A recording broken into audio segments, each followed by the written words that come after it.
여러분 안녕하십니까? 4월 13일 수요일 뉴스투데이 강원입니다. 6일 지방선거 공천 작업이 본격화하면서 재선과 3선에 도전하는 현직 시장 군수들의 등판이 빨라지고 있습니다. 행사 참여 제한 등으로 현역 프리미엄보다는 직접 표밭을 공략하는 편이 낫다고 판단했기 때문인데요. 강화길 기자가 보도합니다. 이현종 철원 군수가 6일 지방선거 출마를 공식 선언했습니다.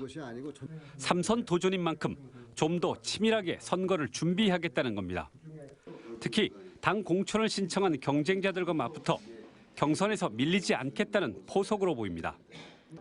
이처럼 그동안 선거전에서 한 발 물러서 있던 현직 단체장들이 선거판에 조기 등판하고 있습니다. 강원도 현역 기초단체장 가운데서는 김한근 강릉시장이 지난 1일 가장 먼저 예비 후보로 등록했습니다. 이어 지난 7일 3선에 도전하는 화천 최문순 군수가 예비 후보로 등록했습니다. 허필용 홍천 군수가 오늘 출마를 선언하고 이재수 춘천시장이 내일 현직을 던지고 예비 후보로 나섭니다. 조인묵 양구 군수도 15일 예비 후보 등록, 최상기 인제 군수는 18일 선거전에 뛰어듭니다. 지역 공식 행사에 참가하며 선거운동 효과를 노리던 현역 프리미엄을 포기한 겁니다. 공식 후보 등록까지는 아직 한 달이 남았지만 현직을 버린 채 조기 등판하는 이유는 뭘까? 현역이라고 해서 공천을 안심할 수 없고 다른 정당 후보들의 공세도 만만치 않은 것이 첫 번째 이유입니다.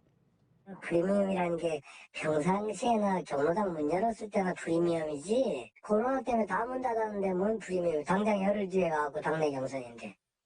게다가 선거를 앞두고 각종 제안으로 손발이 묶여 있는데 차라리 업무 부담에서 벗어나 유권자들과 직접 대면하면서 바닥 민심을 적극 공략하는 편이 낫다는 계산이 깔려 있습니다.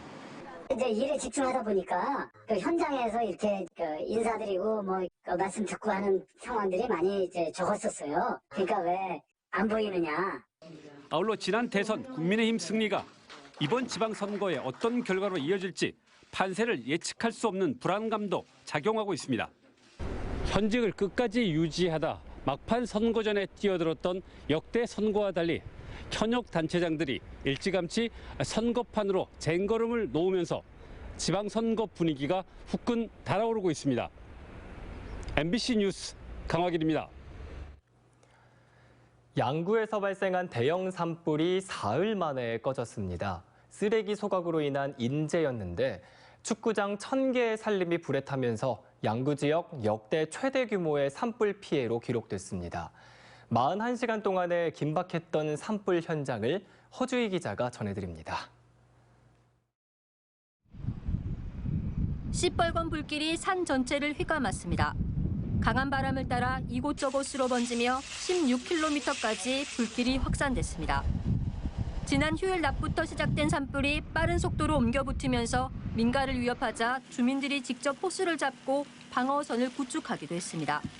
기운이 빠지니까 이제 안 되니까 공무원들 보러 불 꺼줄 생각하지 말고 호수를 좀 같이 도와달라고 지금 사정을 하고 쫓아다니는 길입니다.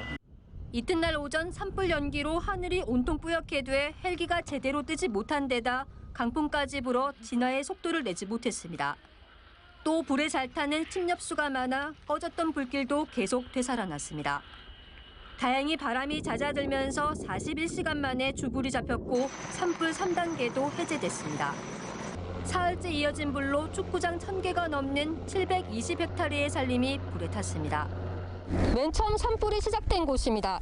이렇게 손으로 나무 껍질을 긁어내기만 해도 제가 으스러질 정도로 산 전체가 새까맣게 타버렸습니다. 주불은 잡혔지만 피해 면적이 워낙 넓어 숨은 불씨를 완전히 없애는 데는 시간이 걸릴 것으로 예상됩니다.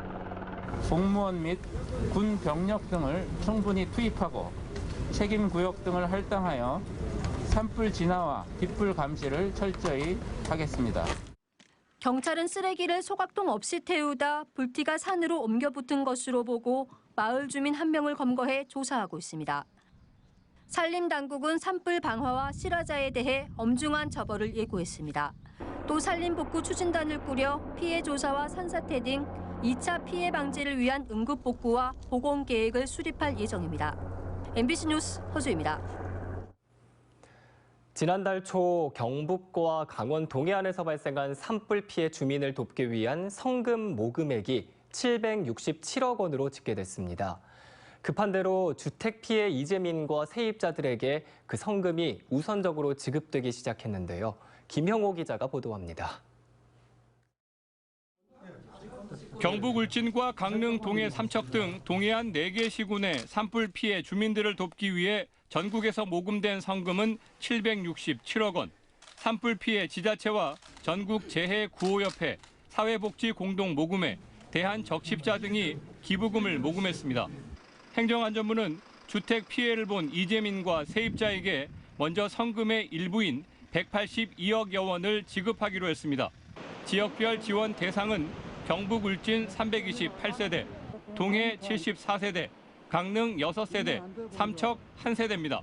1차 성금 지원 대상은 409세대로 주택이 모두 탄 세대는 5,200만 원, 반파 세대는 3,100만 원이 차등 지급됩니다. 앞서 지급된 정부 지원금까지 포함해 주택 피해에 따른 지원금 규모는 전파 세대는 9천만 원, 반파 세대 5천만 원, 부분 피해 1,300만 원, 세입자는 3,400만 원입니다.